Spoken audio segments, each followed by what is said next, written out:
Depuis des millénaires, le fracas des marées rythme la côte bretonne. Ce déluge ressemble à l'aube du monde, avant même que la vie apparaisse. Un univers strictement minéral, battu par la force des vents. La vie est née dans l'eau, puis des créatures sont sorties des flots et ont conquis la terre. La falaise se situe entre ces deux mondes, l'aquatique et l'aérien. Est-ce là que tout a commencé? Peut-on lire l'histoire de nos origines entre ces vagues et ces rochers? Le littoral des Côtes d'Armor est un refuge pour la faune et la flore. Les falaises de Bretagne révèlent l'un des visages de la France sauvage.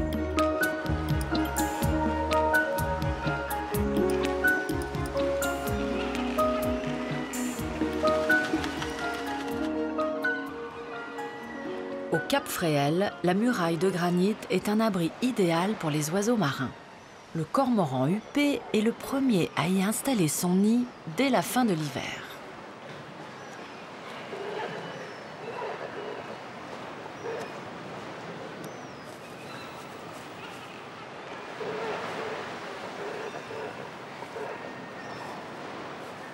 Le faciès du cormoran huppé évoque les reptiles préhistoriques. Normal, les oiseaux descendent directement des dinosaures.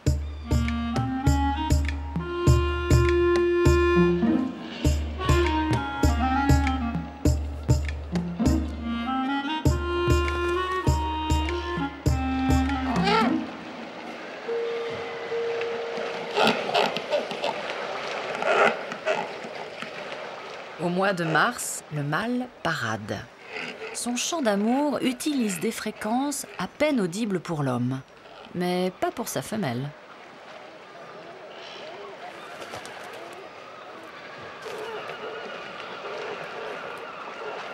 Les gestes mécaniques des parades nuptiales peuvent sembler absurdes, mais ce sont des codes secrets propres à chaque espèce. Ainsi, au moment de l'accouplement, il n'y a pas d'erreur sur le partenaire.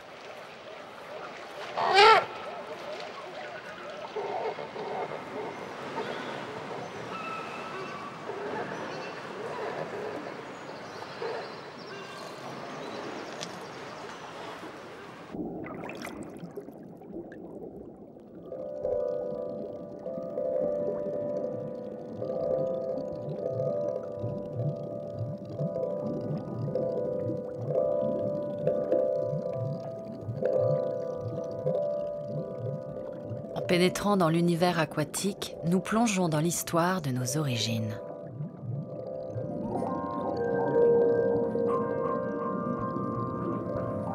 Pendant des millions d'années, la vie a ressemblé à ça.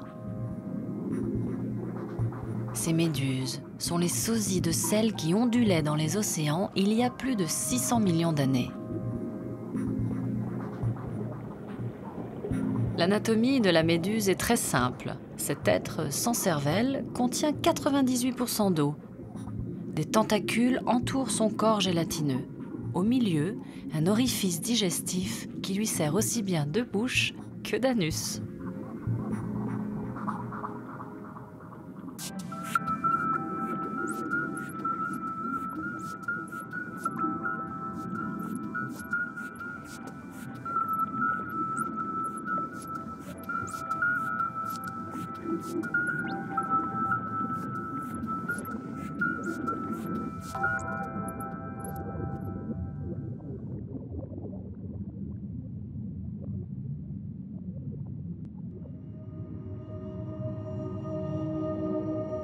Comme la plupart des espèces, les méduses se reproduisent entre mâles et femelles. La larve commence sa vie en flottant. Elle se fixe rapidement sur une paroi immergée de la falaise et là se produit un phénomène étonnant.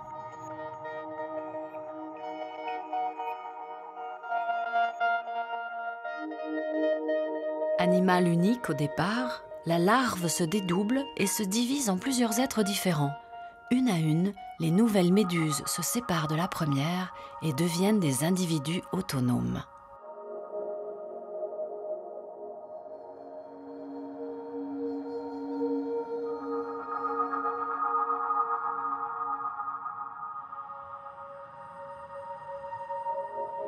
les petites méduses flottent et rejoignent le plancton.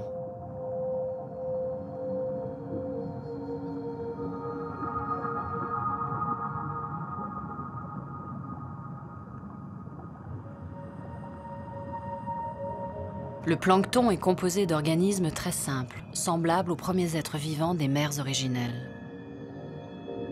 Aujourd'hui encore, presque tous les animaux marins font partie du plancton au début de leur existence.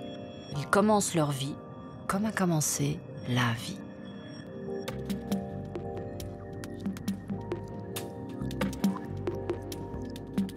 Parmi ces créatures se cachent des bébés huîtres, des bébés homards ou de futures étoiles de mer.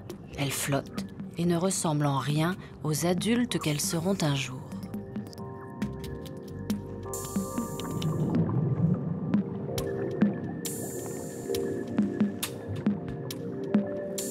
Après avoir passé son enfance dans le plancton, une petite larve a grandi et elle a beaucoup changé.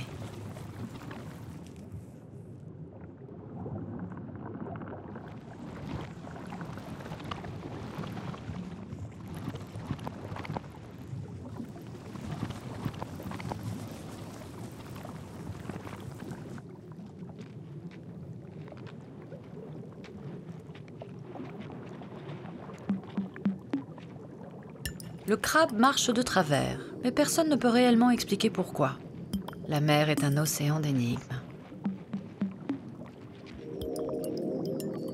La gueule du crabe est un vrai couteau suisse. Ses antennes, anténules, maxilles, maxillules, mandibules, lamelles, pinces, palpes, pattes mâchoires et autres pièces buccales compliquées en font un animal super outillé pour se nourrir.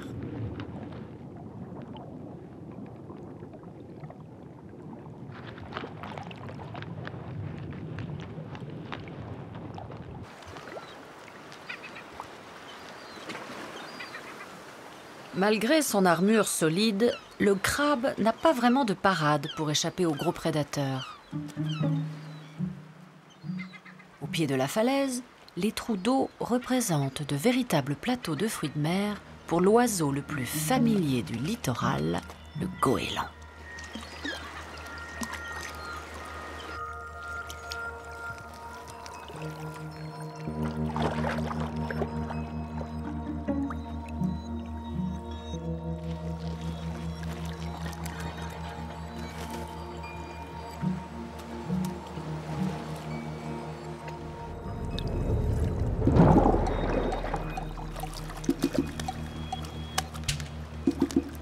Le goéland argenté est le braqueur des rochers, le voyou de la plage. Entre eux, les goélands sont des opportunistes sans foi ni loi. Voler le déjeuner des copains fait partie des habitudes.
C'est le printemps.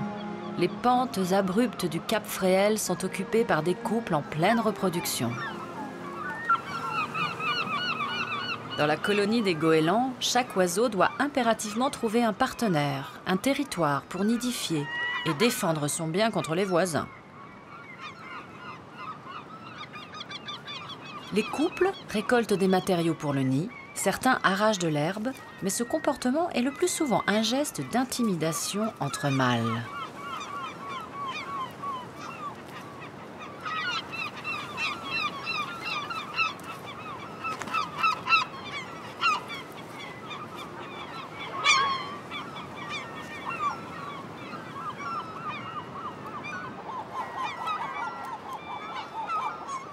Certains oiseaux couvent déjà, d'autres paradent ou s'accouplent un peu partout.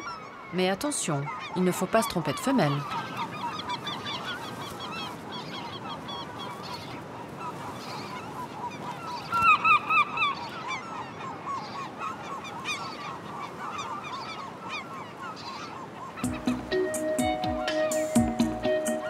Au printemps, tous les niveaux de la falaise sont colonisés par les oiseaux marins.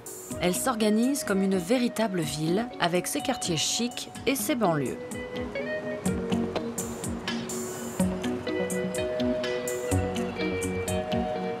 Chaque arrondissement de la cité est habité par des résidents différents, mais tous ont vue sur la mer.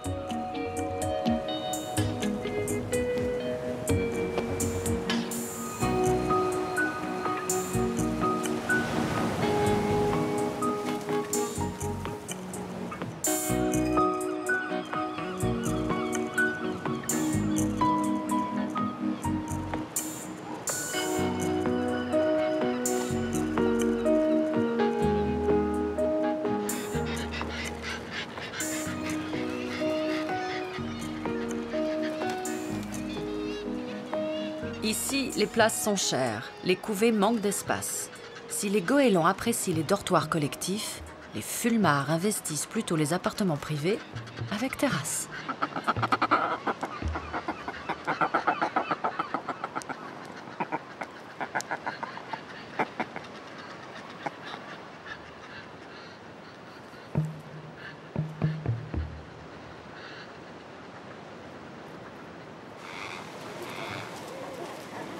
Quelques étages en dessous, les guillemots sont en colocation.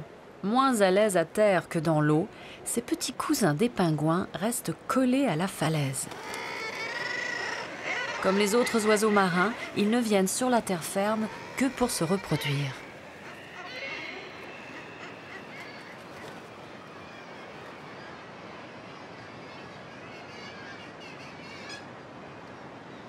Les mouettes tridactyles s'installent sur les corniches les plus inaccessibles. Bienvenue dans la cité du vertige.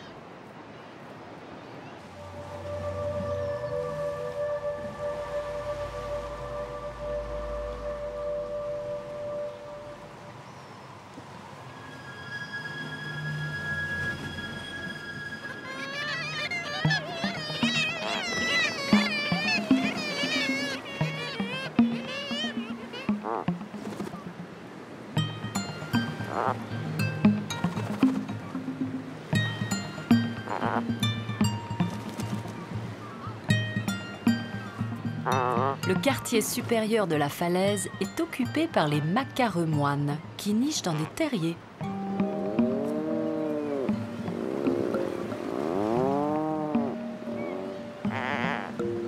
Leur surnom de clown de mer vient du maquillage de leurs yeux et de leurs gros becs multicolores.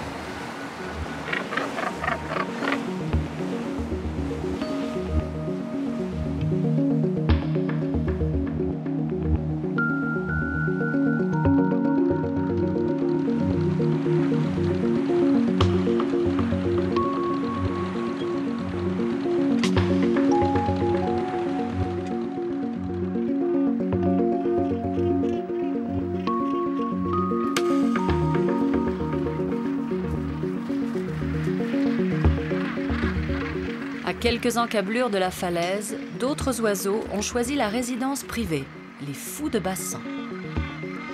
Il leur faut un espace à eux tout seuls, comme l'île de Rouzic dans l'archipel des 7 îles.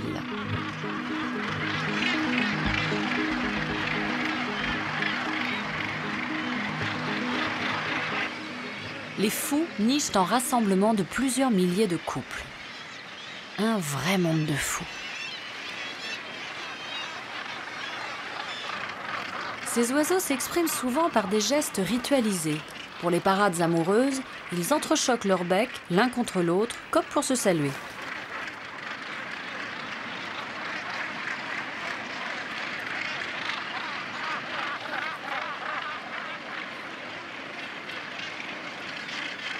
Les fous sont très fidèles et retrouvent le même nid d'une année à l'autre.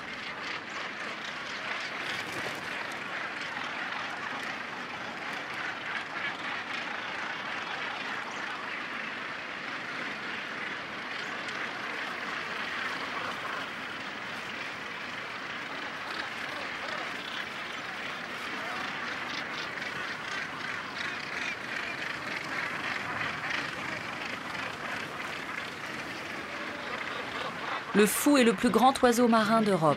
Il mesure jusqu'à 1,80 m d'envergure. Les fous sont totalement dépendants des richesses de l'océan. Ils plongent à plus de 100 km à l'heure, la tête la première, pour capturer des poissons.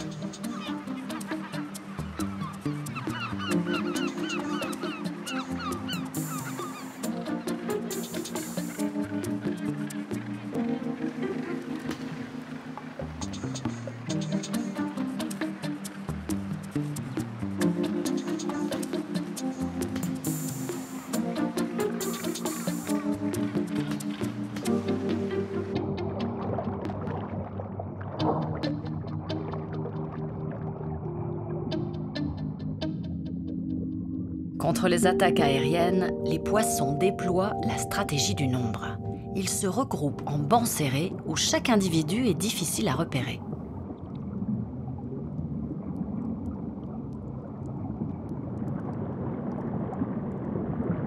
Au cours de l'évolution, les animaux marins ont pris des formes très différentes les uns des autres. Le long de la paroi rocheuse vivent quantité de créatures à l'allure préhistorique.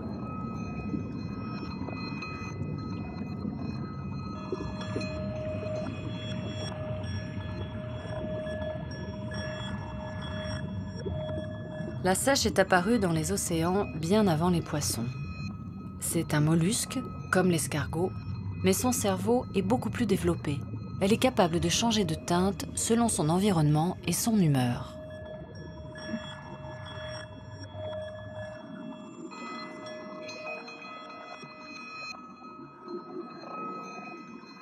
L'entellure est un poisson, un cousin de l'hippocampe, mais un hippocampe qui se serait déroulé.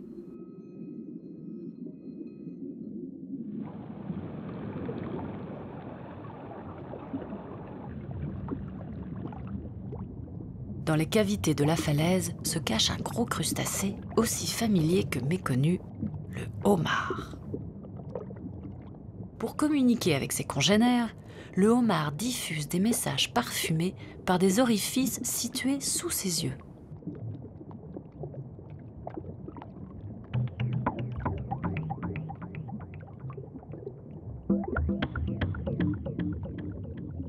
Comme une canne d'aveugle, l'antenne sert à sentir les autres à distance, histoire de savoir à qui on a affaire.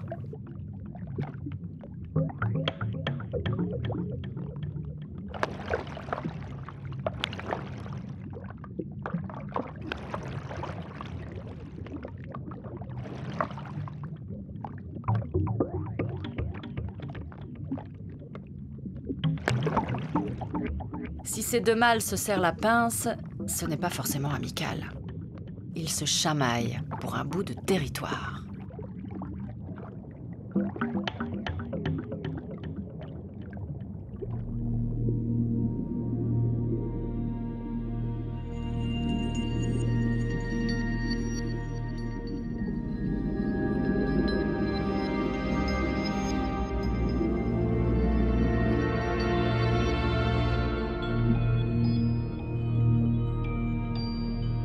Sous l'eau, comme à l'air libre, la falaise fonctionne par niveaux. Plus on descend, plus l'anatomie de ses habitants s'adapte aux profondeurs.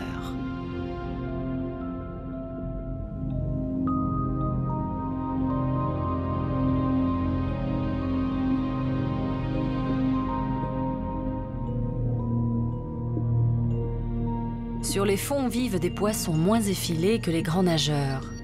Celui-ci a le ventre plat des animaux qui fouillent le sol.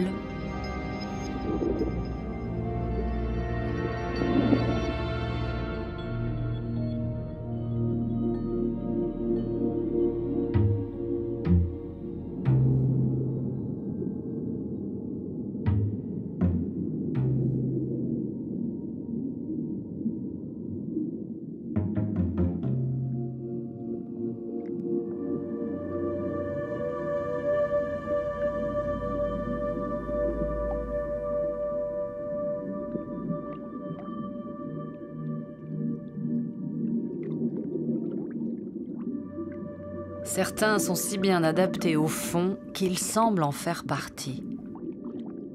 La baudroie, mieux connue sous le nom de lotte, se déguise de sable et d'algues.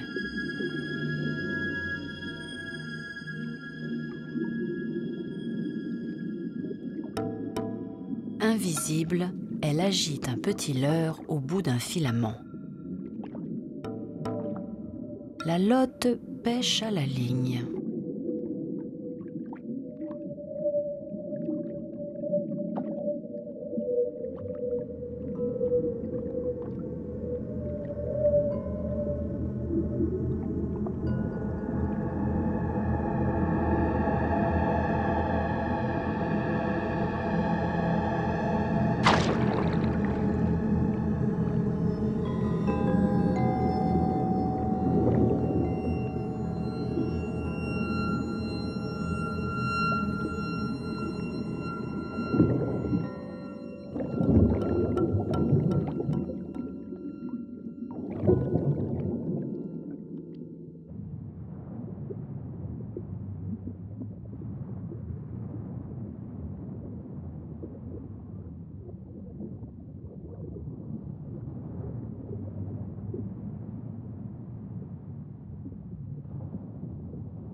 Le phoque gris ne ferait qu'une bouchée de la lotte et de son attirail de pêche. Il trône au sommet de la chaîne alimentaire.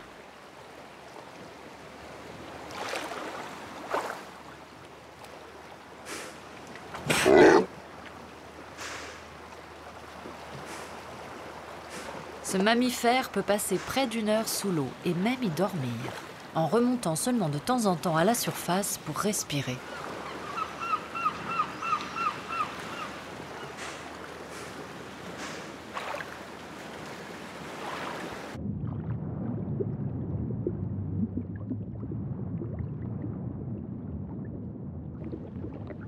Le phoque gris évolue en mer d'Iroise, au large de Brest. C'est un nageur remarquable.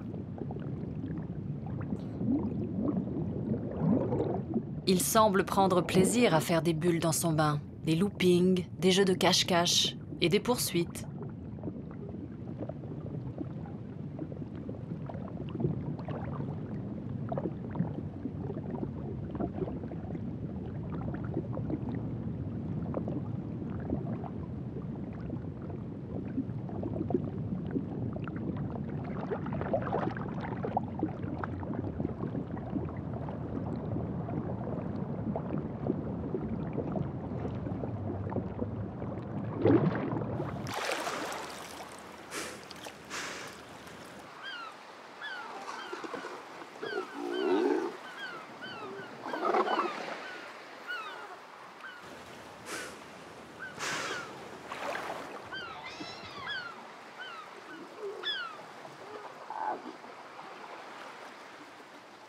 À terre, le phoque est moins adroit. Il n'y va que pour se reposer ou se reproduire.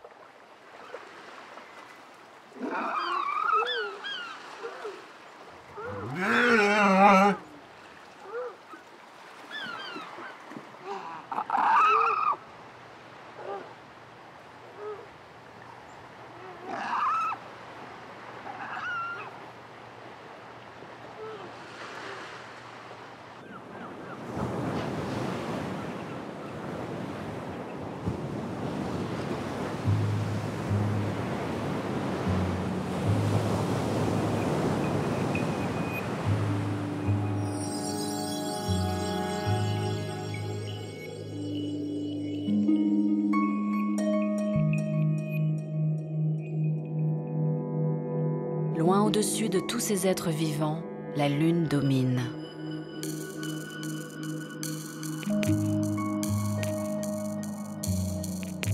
Elle influence le mouvement des marées, comme si elle tirait des ficelles invisibles depuis le ciel nocturne.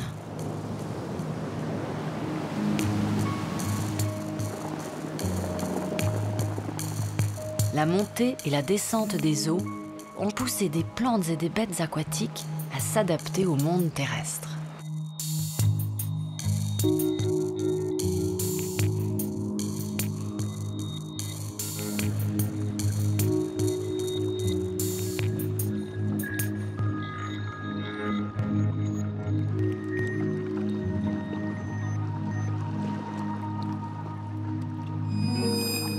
Quand la mer se retire, les rochers retiennent de petites flaques d'eau dans lesquelles se concentrent toutes les merveilles de l'océan. De fantastiques univers miniatures qui résument l'aventure de la vie.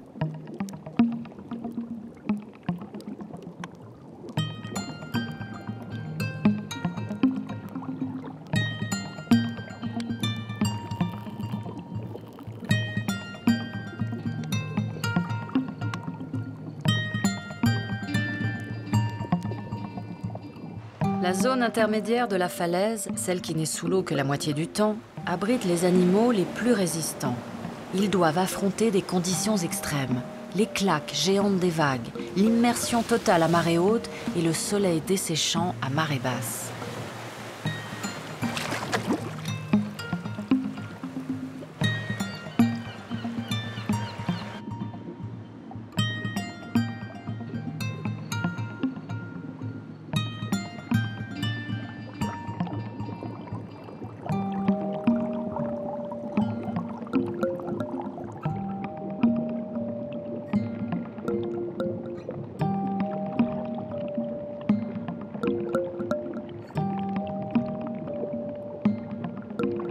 La moule respire et s'alimente en filtrant l'eau.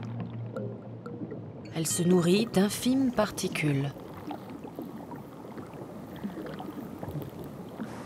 À marée basse, elle ferme les deux valves de sa coquille pour garder de l'eau en elle et ne pas se dessécher.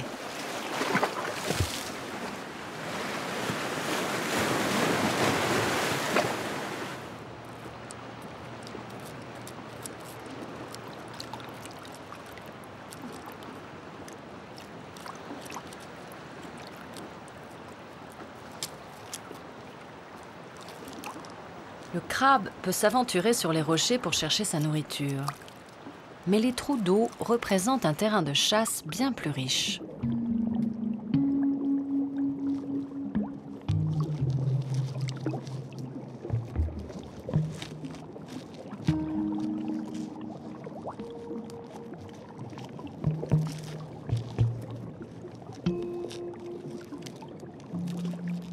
Grâce à sa caisse à outils high-tech, le crabe est capable de forcer le blindage de la moule. En cassant sa coquille, il a dérangé un de ses cousins. La flaque d'eau est un vrai panier de crabe.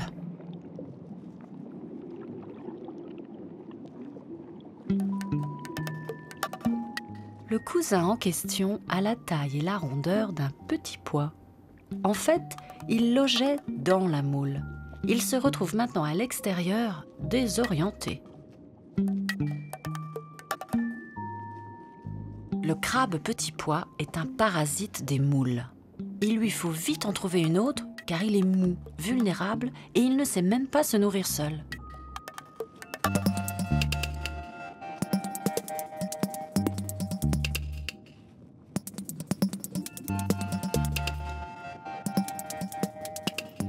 Le petit pois a repéré un nouveau logis. Aussitôt, le crustacé tape l'incruste.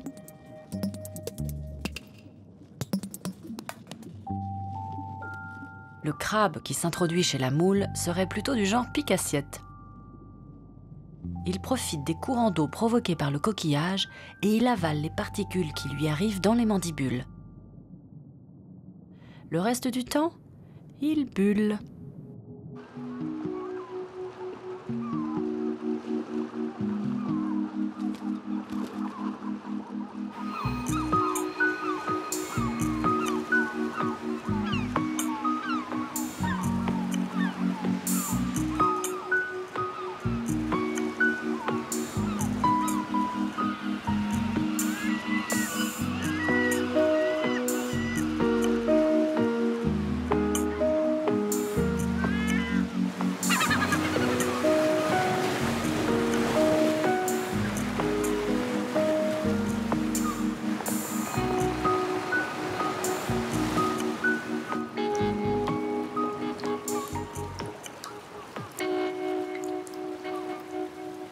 va-et-vient des marées a provoqué d'autres adaptations. La patelle, ou chapeau chinois, est une vraie ventouse. Elle a construit sa coquille sur mesure, parfaitement adaptée au relief de son bout de rocher. Elle ne pourrait pas vivre ailleurs. À chaque marée basse, elle rejoint sa place de parking réservé. Sous l'eau, elle reprend vie et broute des algues.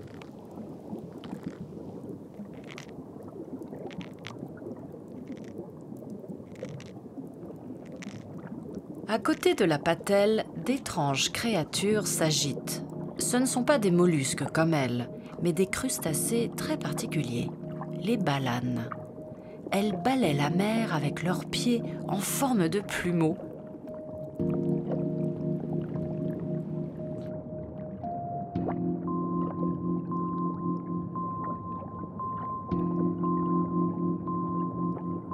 Ces cousines des crabes vivent la tête collée au rocher et passent leur temps à battre des pieds pour filtrer l'eau et se nourrir. À marée basse, les balanes se referment, attendant le retour de la mer.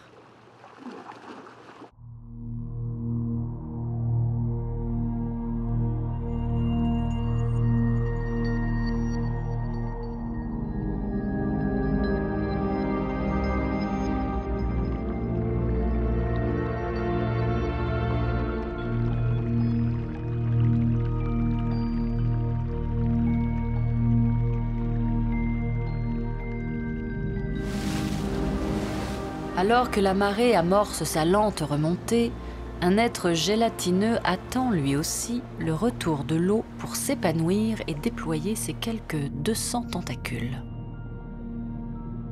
L'anémone de mer n'est pas une fleur, mais un animal proche des méduses. Elle a la même anatomie, un orifice digestif entouré d'élégants tentacules. Mais attention, cette beauté est une tueuse. La crevette va l'apprendre à ses dépens.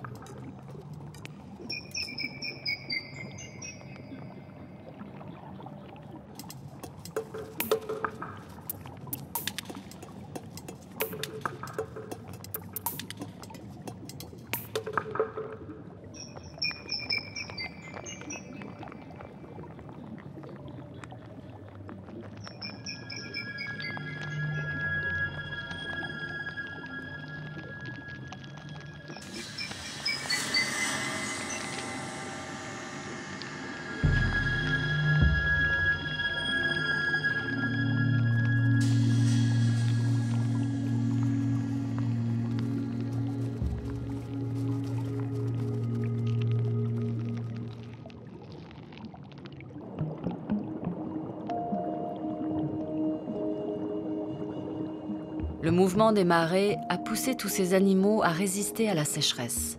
Ces adaptations ont permis à la vie de sortir des eaux. Parmi ces créatures marines, un cas particulier, car c'est un vertébré comme nous. Aujourd'hui encore, la blénie est capable de sortir de l'eau, tel notre ancêtre, le drôle de poisson qui est parti à la conquête de la Terre, voici 400 millions d'années.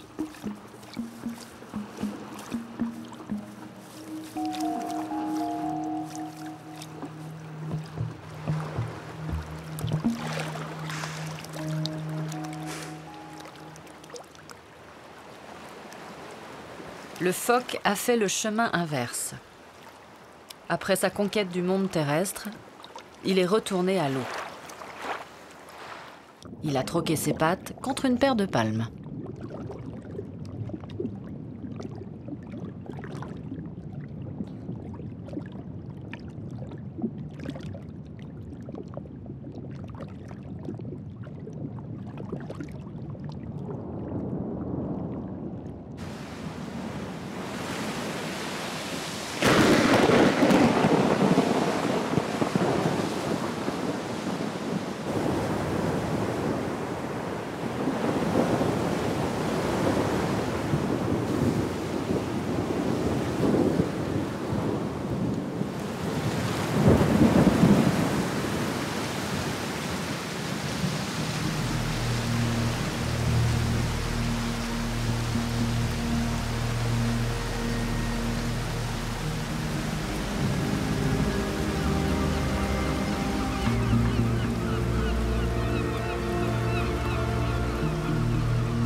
l'orage, l'océan se déchaîne.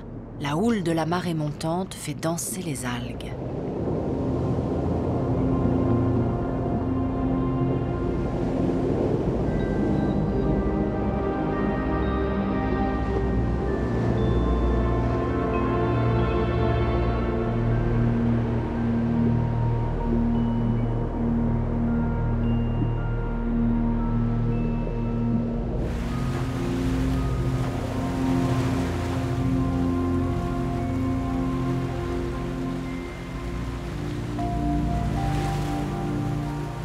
Soumises à la violence des vagues, les algues se détachent et s'échouent sur la plage.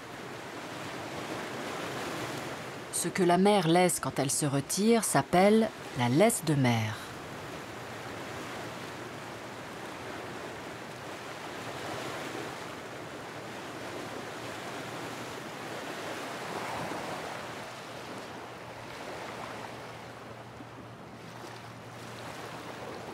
Ce petit oiseau fouille les laisses à marée basse.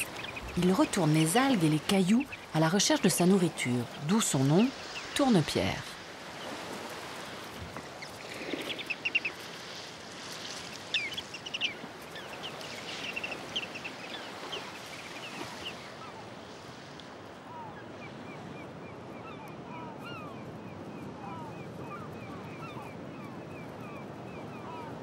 La laisse est un écosystème à elle seule.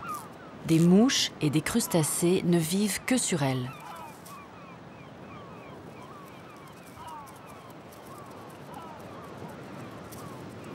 Ils se nourrissent des matières en décomposition et contribuent à nettoyer le littoral. Ce sont les recycleurs des plages.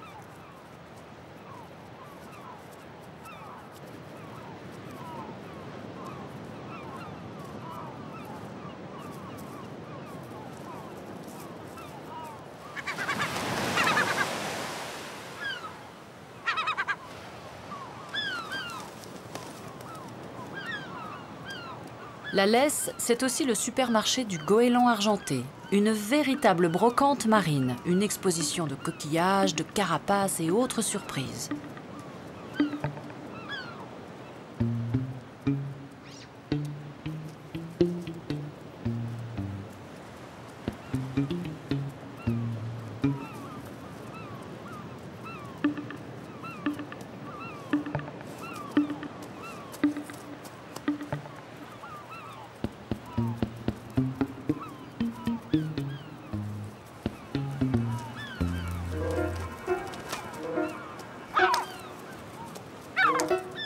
Le crabe vert s'appelle également crabe enragé, parce qu'il se défend pince en avant si on cherche à l'attraper. Face à un prédateur même énorme, ça peut marcher.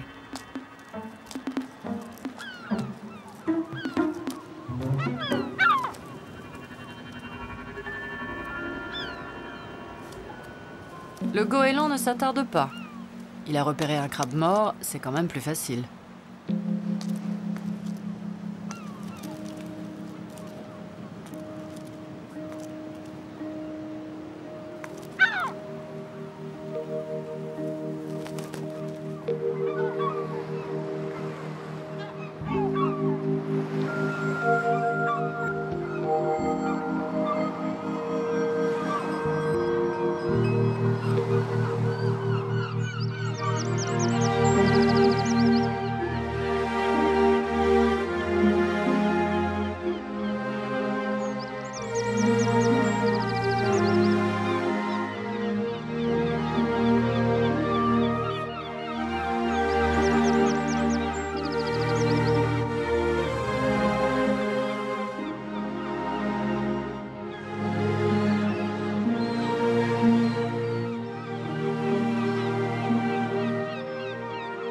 Sur les falaises du Cap Fréhel, dans la cité des goélands, la colonie s'active. C'est l'époque où les poussins poussent.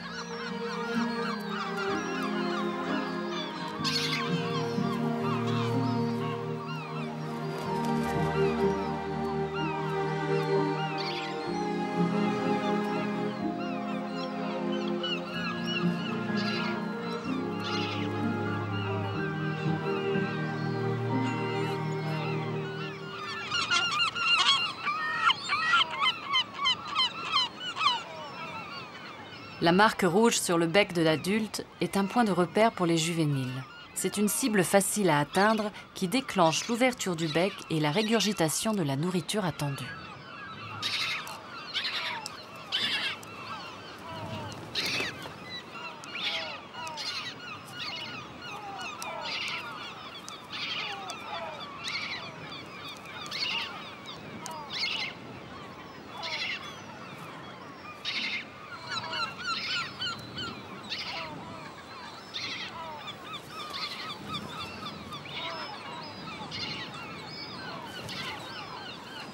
Les plus âgés se musclent déjà les ailes. Ce sera bientôt l'aventure du premier vol. Il faut tester le matériel.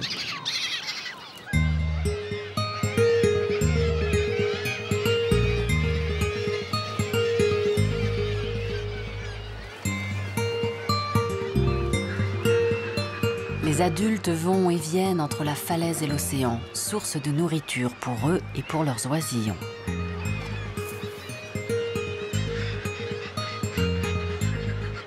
Lorsque le fulmar rentre au nid, il doit impérativement respecter un rituel d'accueil, sous peine d'injures, y compris de la part de son petit.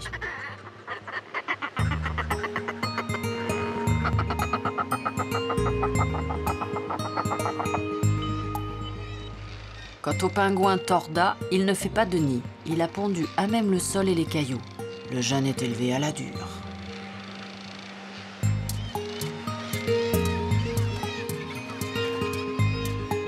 Quelques mètres plus haut, les mouettes tridactyles colmatent leur nid avec de la boue et leur propre fiente. C'est comme ça qu'on décore son intérieur chez les tridactyles.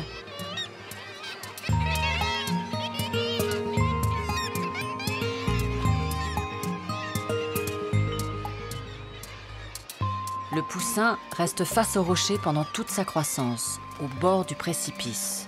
Il n'a qu'un impératif, ne pas tomber. Difficile quand les parents déposent un poisson énorme pour le déjeuner.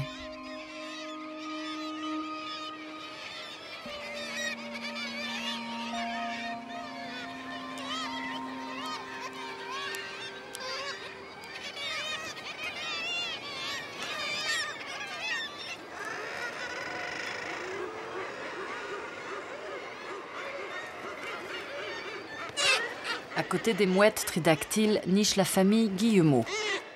En cas de menace, le petit se réfugie sous l'aile de l'adulte. Mais une aile de guillemot, c'est bien mince.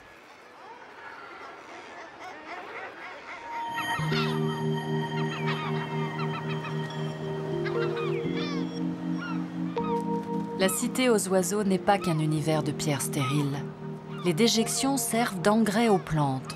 En été, le guano fleurit les balcons de la falaise.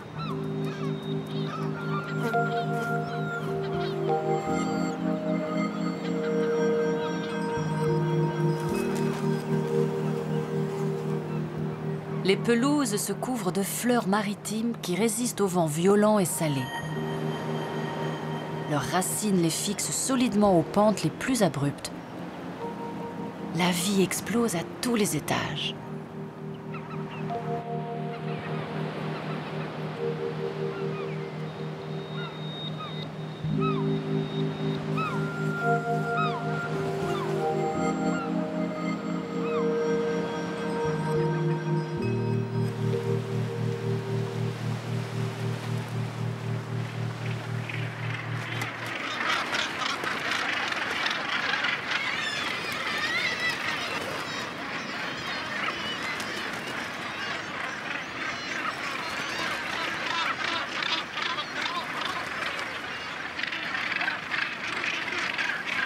Retour chez les fous.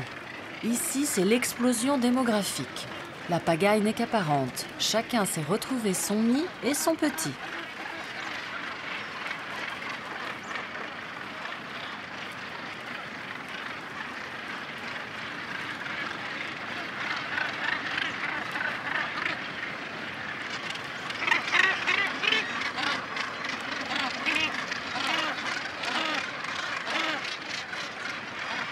Mais les querelles de voisinage sont fréquentes. Chez les oiseaux, la limite intime à ne pas franchir correspond à celle d'un bec ou d'une aile. Dans la colonie, un petit s'égare et c'est vite le pugilat.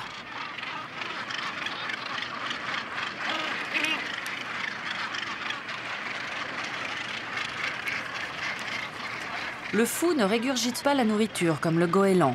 C'est le petit qui vient se servir, directement dans la gueule de l'adulte.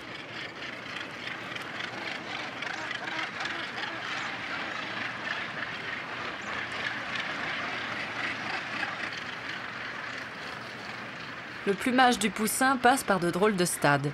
L'oisillon naît noir et nu, mais à 2 semaines, il se recouvre d'un duvet blanc jusqu'à prendre l'allure d'une peluche. En grandissant, le jeune fou s'assombrit à nouveau, il devient gris, mais il n'aura son plumage définitif qu'à l'âge de 4 ans.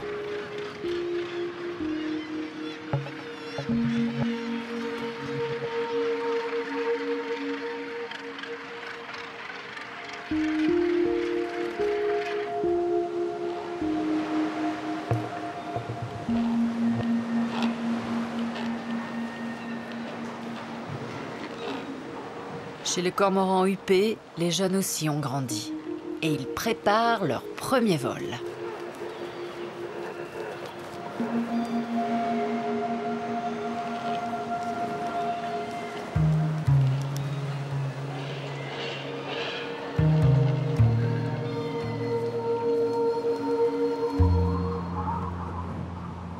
Depuis l'apparition de la vie, la nature a essayé toutes les formes et tous les chemins possibles. Au pied de la falaise, certains miracles des origines se perpétuent encore aujourd'hui. Une mystérieuse capsule a été déposée parmi les algues. C'est l'enveloppe d'un œuf de roussette, un petit requin. À l'intérieur, encore accroché à sa réserve de nourriture, un embryon gigote.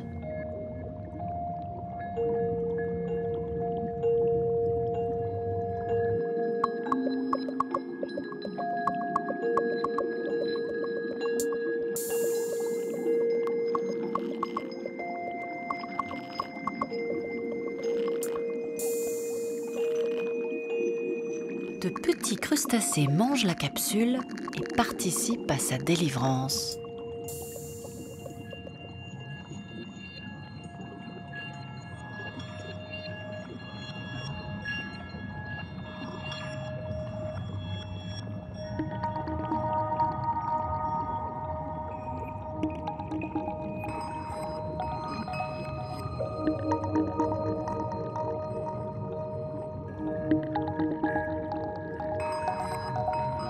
Après 7 mois d'incubation, la jeune roussette est formée.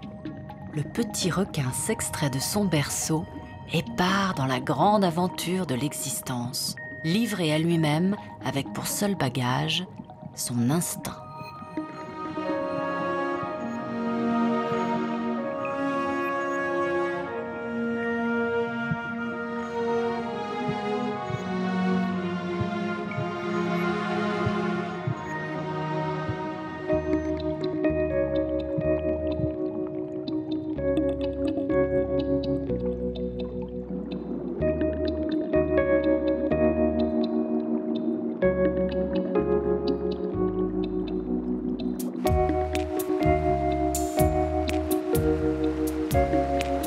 Un autre aileron, nettement plus impressionnant, se profile au large du Cap Fréhel.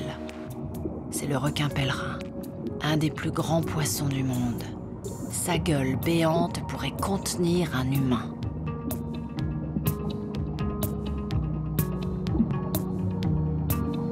Ce monstre antédiluvien qui aspire le plancton hante les eaux de la Bretagne.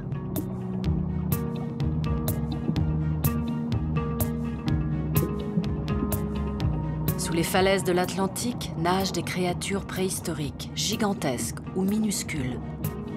Aujourd'hui encore, le mystère de nos origines palpite dans l'océan. C'est toute l'histoire de la vie qui se déroule à nos pieds.